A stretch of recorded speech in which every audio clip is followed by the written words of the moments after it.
Bonjour tout le monde, nous voici pour la 7e vidéo, encore une fois. Écoutez, vous avez entre les mains un document que je vous ai fait parvenir. Ça annonce un peu d'où on vient, où on s'en va aussi, surtout en considération de l'ego. Si vous voulez, nous allons le lire ensemble. Il y a dans notre univers vieux de 13,61 milliards d'années, plus ou du moins 2000 milliards de galaxies dont la nôtre, la Voie lactée, d'un rayon de 52 850 années-lumière et entre 200 et 400 milliards d'étoiles abritant notre système solaire, dont notre Terre. À une échelle cosmique, notre durée de vie sur cette planète qu'est la Terre est d'environ 1/5 de seconde. Le plus important deuil que nous avons à intégrer pour en arriver à une existence qui soit plénitude, libérée de l'angoisse, de l'insécurité et de la peur, pour en arriver à celui de notre propre mort, dont les électrons de notre corps savent, génétiquement, la fatidique réalité. Le corps est un cadavre annoncé que le corps énergétique, l'âme, soulève pour quelques décennies. L'ego est un mécanisme adaptatif illusoire dont l'objectif est de voiler cette implacable finalité. La solution est pourtant simple, faire en sorte qu'un passé cosmique et qu'un futur cosmique éternel envahissent le champ de la présence qui devient dès lors présence, nous faisant dès lors accéder à cette réalité qu'est la réalité fondamentale où la liberté consiste à se soumettre à l'ordre cosmique. Bon.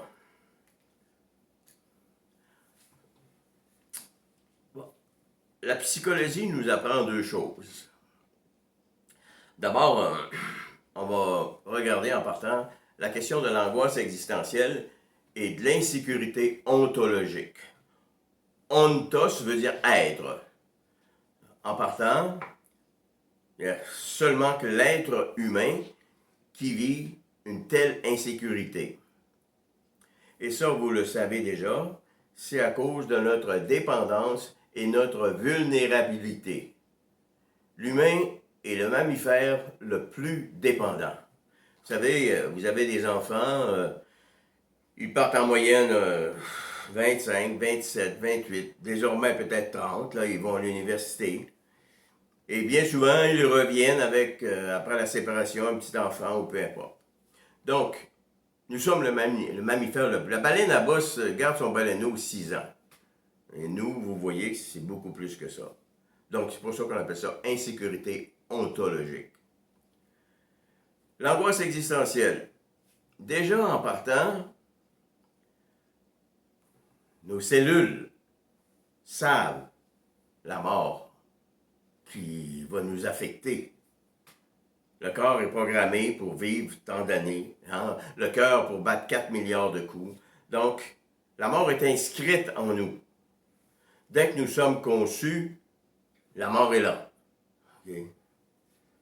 Et ce qu'il faut savoir de l'angoisse existentielle, cette semaine, je lisais un livre préfacé de Mathieu Ricard, Control, où il confondait angoisse et peur. Ben, écoutez, c'est une erreur magistrale, là. La peur a un objet. Si vous avez peur des souris, vous n'irez pas dans un chalet où il risque d'avoir des souris. L'angoisse n'a pas d'objet. C'est pour ça qu'on dit avoir une bouffée d'angoisse. L'angoisse nous envahit. Et cette angoisse-là, c'est l'angoisse existentielle, c'est l'angoisse de mort. Donc, l'insécurité chez le nourrisson est vécue et l'angoisse sont vécues au maximum. C'est de façon absolue. Il n'y a pas de comparaison possible. L'angoisse et l'insécurité sont donc différents en partant. Sans objet pour un, avec objet pour l'autre. Donc c'est pour ça que pour combler l'insécurité du nourrisson, à tout le moins, l'antidote c'est la constance, la régularité et la familiarité. Un nourrisson, ce qu'il a besoin, c'est de ça. Le boire à la même heure, la chambre, les mêmes couleurs, les mêmes choses. Bon, c'est ça qui va le sécuriser. En fait, le matériel. Rappelez-vous, on est dans la connaissance physique, émotionnelle, sensible. Il voit, il entend. Bon. Donc, la mort est inscrite génétiquement en nous. Ça veut dire que déjà, ça va affecter une partie de notre existence, sinon la totalité pour la grande majorité. Là. Ça va hypothéquer le futur. OK? Épicure, philosophe, dit ceci, c'est très éloquent. Le problème avec la mort, voyez-vous, c'est pas sa présence. Quand on est mort, on ne le sait pas. C'est son absence. On est là, on est vivant, mais la mort est là. Elle peut arriver tout le temps, elle va arriver un jour, c'est sûr. Il y a un mot en anglais, inescapable. On ne peut pas s'en échapper. Donc, la mort vient comme, en partant, hypothéquer notre futur. Rappelez-vous, la signification de la mort, l'humain est le seul qui sait à quel point la mort le guette, l'envahit. Donc, la mort fait partie des significations. C'est une des premières significations, ce qu'on a appelé le spirituel, qui s'agglutine à nous, en partant. Et c'est la signification qui donne le sens. Quelqu'un qui a été abusé sexuellement va faire en sorte que la signification que cet événement traumatisant a pris va hypothéquer son avenir au plan sexuel. Donc, la signification donne le sens. La mort vient ternir, ostraciser le futur. De 0 à 6 ans, le type de connaissance, nous l'avons vu, connaissance physique sensible. Et l'ego, en ce qui me concerne, je l'ai dit dans le texte, c'est une stratégie, un mécanisme adaptatif. Une stratégie adaptative pour contrer l'angoisse de la mort. Parce qu'avec la mort, ça vient nous rappeler que tout est impermanence. Il n'y a rien qui dure. Même l'humanité va disparaître. La Terre va disparaître. Notre galaxie va disparaître. Bon. Donc, l'ego, c'est une façon d'investir dans du solide, en apparence. En apparence. Mais c'est rien qu'en apparence parce que tout est périssable. Le matériel va disparaître, même mon corps. Donc, l'ego, c'est une façon de se donner une certaine consistance. C'est une façon de résister, c'est une résistance à la nature de l'impermanence. Donc, la connaissance intellectuelle, deuxième niveau de connaissance, nous l'avons déjà dit, connaissance sensible, intellectuelle, ensuite la raison. Bon, la connaissance intellectuelle va devenir, en ce cas-là, un outil pour stabiliser l'ego, lui donner une durabilité, une consistance, une solidité.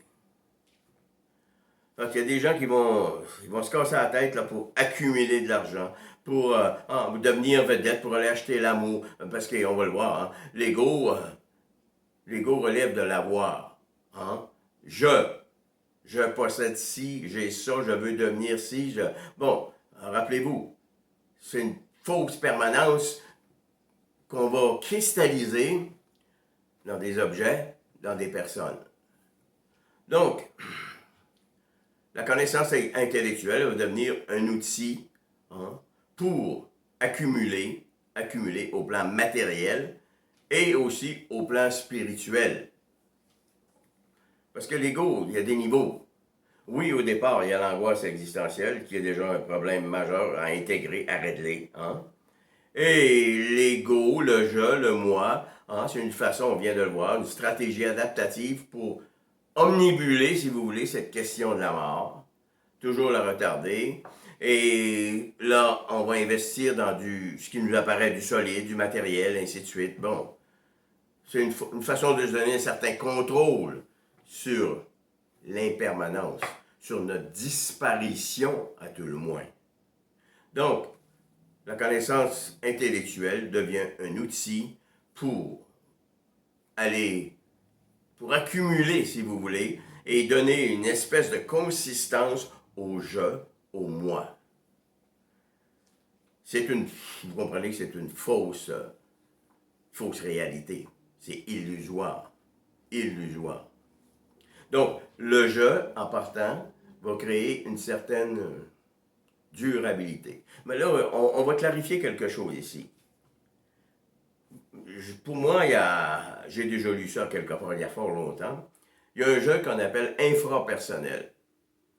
Le jeu infrapersonnel, ça veut dire que notre personne, quand on connaît la signification du mot, notre personne n'est pas, on est perdu dans le on est tout sauf soi-même. Donc, le je est illusoire. C'est une fuite de la réalité. Donc, le je va donner une espèce de solidité, une espèce de consistance, de durabilité. C'est sûr que, il y a un jeu que je disais infrapersonnel. C'est normal, c'est comme ça que la vie démarre pour tout le monde. Rappelez-vous, tout le monde va y coper à des degrés divers. Donc, il y a des gens qui vont vivre, on l'a vu, des épisodes traumatisants quand ils ont entre 0 et 6 ans. Donc, l'ego, il y a des degrés dans l'ego. Il y a un jeu infrapersonnel. À ça s'ajoute un jeu suprapersonnel. Ça veut dire que même si on a dissous l'ego, on a purifié notre âme, on a dissous l'ego, nous possédons quand même un ego. Même si vous avez connu l'éveil, ou vous êtes en cheminement vers, peu importe l'âge que vous avez, bon, si quelqu'un me demande, est-ce que vous êtes... Non, j'ai une compagne, je vis avec quelqu'un. Est-ce que vous êtes j'ai une maison, j'ai un fonds de pension. Bon, j'aime le classique. Voyez-vous, le je, on ne peut pas se dissocier de ça. J'ai une voiture. Bon, mais voyez-vous, même éveillé, quelqu'un ne peut pas annihiler totalement l'ego. Mais on comprend que là, on est rendu à un autre niveau d'être. Alors que quelqu'un qui dit, je connaissais quelqu'un qu'on parlait avec, t'as-tu vu ma bague, 14 000 $. J'ai rénové mon chalet, je suis rendu à 252 000 $. Regarde ma Mercedes, ça là, c'est... bon, comme les diplômes, j'en ai déjà parlé, le statut de vedette, n'importe quoi. Bon, il y a une différence entre l'ego. Il y a des égos, on pourrait dire, de bas niveau, et un autre niveau où la personne a intégré certaines dimensions de l'existence. Donc, l'ego, c'est pour se donner une espèce de durabilité, une espèce de consistance, de solidité. Mais rappelez-vous, le but dans la vie, c'est l'impermanence, s'attacher à rien, et la vacuité, zéro attente. Lorsqu'on arrive à être comme ça dans l'existence, la vie coule, s'écoule, c'est la fluidité. Le vide est comblé par la plénitude. Donc, l'ego génère dualité. Parce que l'égocentrique met son amour-propre dans les émotions des autres. Il passe avec sa voiture de prestige, avec ses bijoux, avec n'importe quoi, avec son statut de vedette, n'importe quoi, sur le tapis rouge à Cannes. Donc, l'ego se nourrit, mais son amour-propre dans les émotions d'autrui. Et ça, c'est dangereux. Ça peut être aussi au niveau spirituel. Là, j'ai donné des exemples au plan matériel, physique, mais ça peut être aussi au niveau spirituel. Donc, il y a des gens, je vous ai parlé de religieuses, hein, qui ont développé une certaine catégorie de religieuses, des cancers du sein, post-ménopause, périménopause. Bon, là, toute leur vie a été dans l'amour pour les autres. Là, ils s'aperçoivent qu'ils s'en vont vers la mort, sans famille, en descendance, sans descendance. Et là, c'est un constat important. Ils réalisent que la religion, pour eux, hein, c'était, ou le fait d'être une sœur ou un prêtre, c'était une fuite de la réalité, c'était illusoire. Les fuites sont toujours illusoires et temporaires. Une fuite, une sublimation, une compensation, c'est comme lécher du miel sur le fil d'un rasoir. À un moment donné, il n'y a plus de miel sur le fil du rasoir. On est sur la lame. On va en parler quand on va parler de l'épreuve. Donc, l'ego nous met toujours en situation de dualité, parce qu'on peut perdre ce qu'on a acquis. Il y a des gens qui ont acquis des biens énormément, et ils ont perdu, ils ont fait des mauvais placements. On peut mettre aussi notre amour dans des personnes, des enfants, des petits-enfants, mais c'est pas sûr qu'ils vont toujours... si on en met trop, hein, bon, on peut les perdre. Ils peuvent nous rejeter à un moment donné. Donc, il y a des vedettes, il y a beaucoup de vedettes qui sont mortes, qui mettaient leur amour dans leur public, mais à un moment donné, il se passe quelque chose, ils sont dépassés par d'autres vedettes, ou ils n'ont plus la voix qu'il y avait, ou c'est plus l'époque de leur musique, ils sont dépassés, et il y en a beaucoup qui finissent tragiquement, vous le savez. Et comme par hasard, ces gens, beaucoup de vedettes, beaucoup, hein, ont des vies assez, bon, rocambolesques. Donc, l'ego nous met dans les situations de dualité. Je peux perdre, et ça se peut aussi que je puisse plus accéder à ce qui était ma dépendance. Donc, c'est fallacieux. C'est pour ça que je vous dis maintenant que les mots l'ego fait de nous un homo reproducteur. On cherche à combler quelque chose, hein? C'est une fausse présence, et on va essayer de, le combler, en acquérant, des biens matériels ou spirituels, se faire aimer de tout le monde, ainsi de suite. Donc, l'homo reproducteur évolue pas beaucoup, parce que ce qui fait évoluer la planète et le monde, parce on fait partie du cosmos, de la nature, c'est l'hétéronomie. Okay? L'altérité. Hétéronomie veut dire ce qui est autre. C'est l'altérité. L'égocentrique est sans objectivité, ou la personne, ou l'ego comme tel, on est tous égaux en partant, sans objectivité. Écoutez, parce que l'existence est comme centrée sur soi. L'existence est subsistance. Rappelez-vous, sub veut dire sous. Il y a une dépendance. Dépendance, des fois, c'est complètement fou, là. J'ai connu quelqu'un de très près. Il avait été élevé dans une famille, 11 ou 12 enfants, je crois. Il n'avait pas une grosse scolarité. Et il est devenu millionnaire. Il avait 2 enfants, une fille et un garçon.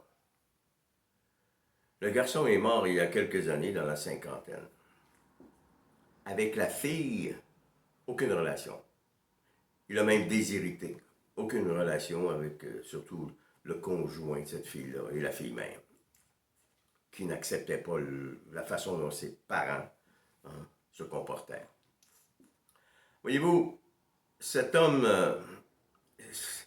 quand il parlait, c'était l'argent, l'argent, l'argent, l'argent. Et intellectuellement, il a performé, il était dans sa sphère, il était un des meilleurs là, au Québec et davantage même, OK? Il était vraiment, vraiment performant. Et tout ce qu'il faisait, tout son intellectuel était cristallisé, centré pour faire de l'argent. Et son ego est important, mais vraiment important. Et voyez-vous, son garçon est mort il y a quelques années. Il a déshérité sa fille. Il est millionnaire. Écoutez, il n'a jamais été philanthropique, là. Hein? Les contributions caritatives, ça n'existe pas dans sa vie, là. Il n'y a pas de 6 enfants. Et là, qu'est-ce qu'il fait de sa fortune? Il n'a jamais donné un sou à personne. Quand il faisait quelque chose, c'était pour faire de l'argent. Donc, voyez-vous, l'ego, c'est une illusion. Mais à un moment donné, ça nous rattrape. Les fuites sont toujours illusoires et temporaires. Les fuites nous permettent de nous évader en quelque sorte, hein, mais pour un temps seulement. Donc, l'ego crée ce qu'on appelle une carence ontologique. Parce que le je, l'ego, est toujours suffisance. Et ces gens-là sont toujours un peu prétentieux. Hein? Prétentieux. Ce qui est le contraire de l'humilité. Donc, ça crée une carence ontologique. Ça nous coupe du monde. C'est pour ça que, sans être égocentrique comme l'exemple que je viens de vous donner, bon, ben, écoutez, on peut l'être à d'autres niveaux, là, OK, bon. Yeah. Ça nous permet de conclure une chose. L'ego est un imposteur. Un imposteur. Il nous voit la réalité fondamentale. Il empêche l'osmose entre l'Atman en chacun de nous et le Brahman. Une union entre le sacré et le profane. OK? Nous allons voir avec le chakra 3 lors de la méditation comment dissoudre l'ego. Et comment, un coup qu'il est dissous, se maintenir avec la méditation. Et, ce qu'il faut comprendre de ça, c'est que l'ego, c'est une résistance à la nature de l'impermanence, la mort. Et c'est pour ça que Freud avait déjà dit que l'ego, hein, c'est une fuite, une compensation de sublimation, et que le plus grand deuil que nous avons à faire, c'est d'intégrer notre propre mort, notre petitesse. Tout est voué à l'impermanence. C'est une fuite de la réalité, toujours illusoire, temporaire. L'essence de cette structure mentale inexistante, voyez-vous, c'est une structure mentale. L'ego n'a pas une existence propre. Il y a une structure, mais il n'y a pas d'existence propre. C'est un jeu de la pensée en bon. Son essence, c'est l'angoisse de mort, l'angoisse existentielle, que nous avons escamotée en essayant avec l'ego de se donner consistance, durabilité, assurance, bon. C'est quand même particulier, voyez-vous, ce qu'on voit à la télévision un peu partout. Écoutez, en Espagne hier, il y a quelqu'un qui est mort dans un incendie. On nous montre la mort. On nous montre pas beaucoup de naissances, là. Qu'est-ce qu'on nous montre?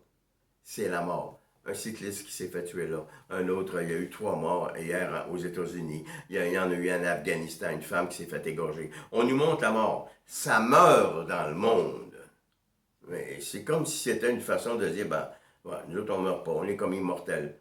Ça meurt dans le monde. OK? La liberté, nous dit Sénèque et Dostoïevski, c'est de se conformer au cosmos. C'est ça que j'ai essayé de vous transmettre. Se laisser envahir par un passé cosmique et un futur cosmique. Et là, on n'a pas à se questionner sur ce qui va se passer, mais c'est ça. OK? C'est ça. Donc, la liberté, se conformer au cosmos. Cosmos veut dire ordre. Et mourir est dans l'ordre des choses. Donc, l'ego, retenez ça, c'est une stratégie. Habituellement, on dit mécanisme de défense, mais le mot est négatif. C'est une stratégie adaptative. Ben, ça nous fait vivre. Ça nous fait vivre. Bon, mais rappelez-vous, l'ego infrapersonnel, celui-là hein, qui n'a pas été intégré, hein, qui n'a pas été dissous, hein, qui ne nous a pas fait passer à une connaissance supérieure, va toujours nous perdre. On risque toujours de souffrir parce qu'on risque toujours de perdre ce qu'on a accumulé, ou les êtres qu'on a aimés, ou le public qui nous a admirés, et ainsi de suite. Je vous laisse avec ces réflexions. La semaine prochaine, nous allons entamer probablement une nouvelle section du livre. Mais relisez ceci et si vous avez besoin, réécoutez l'entrevue. Et je vous laisse là-dessus. Je vous souhaite une merveilleuse semaine et à la semaine prochaine. Merci beaucoup.